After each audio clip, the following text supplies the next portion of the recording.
They could elevate her away with a chip band to an art form. They could scream its efficacy to the hills. Such efficiency, no fat but spits, and talking at the same time to he who is cutting his toenails by the 3-bar fire. I watch it all as a flower did Georgia O'Keeffe. I wasn't born for this life. I found myself by a succession of bizarre and increasingly implausible incidents here. But I stress that in many previous incarnations, if the lump here represents all I am, without attention to the range and artistic sense, and I wear a swaddling apron, well, what is a man? What is a woman if it comes to that? I don't know. I'm somewhere in between. I want to write, but I don't have the time. I opine. I don't have the implements or talent, but that never stopped others who have fathers who rent garages and attics and Thameside loft spaces for them. So why should it prevent me, here in the place I've wound up, tint of bad luck, believing in philosophy of Jean-Paul Sartre, of Colin Wilson's The Outsider, living the dream? Taken pity on by despair, it seems.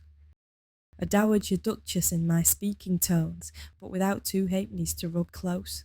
I was found in a doorway, needing work, and I agreed to act as skivvy temporarily last Christmas. Now it's Halloween.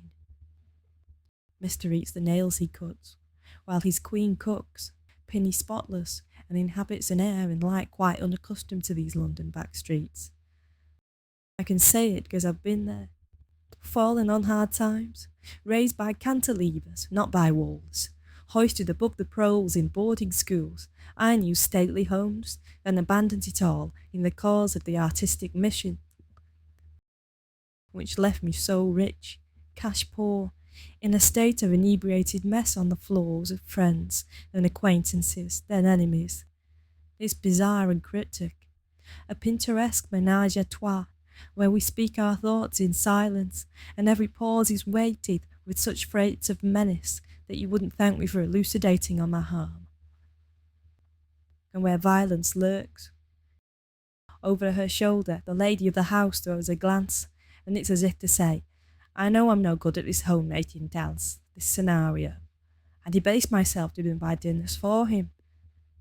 When she looks at me, my eyes are averted, as I play the role of the inferior, power stripped, airs and graces absent, cleaning up my offcuts and my onion skins. We're all sort of shills. We're on the bill for entertainment. She thinks she is the favourite, but she doesn't know I tell you this. It is rum behaviour, as if I'm scratching round for a subject. It would set up a host of possibilities for the skilled playwright, but those skills evade the ordinary guy, and I don't do dialogue. I can't embody character, and I slide between the scamp on the floor with his hair shorn and his ankles showing, and the woman very tall spooning oil over the bacon, and this other broad, misshapen, in a maid's uniform with a notebook, which is me. Do you see? At their beck and call, but for what reason? She is mumbling like she's trying to say something. I'm not Cotonou. I do description, that's my thing. I can't step outside myself without earhead, for I'd shrivel up and die. And I think to get it right, we've just swapped teeth. And the kitchen sprouts boil, and have been boiling for weeks. It is a blind spot in the culinary expertise of our lead, but I like to think she does it to create a mystery, to give persona of a deadbeat moll, keep any nosy holes sniffing round away, while having royal blood.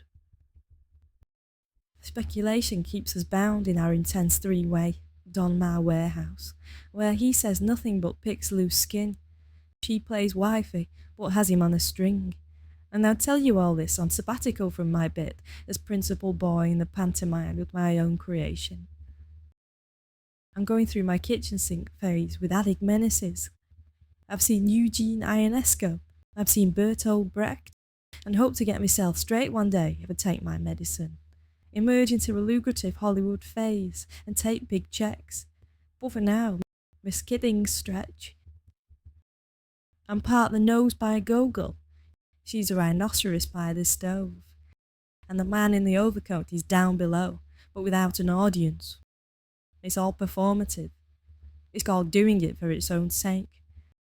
In truth, it is all over the place.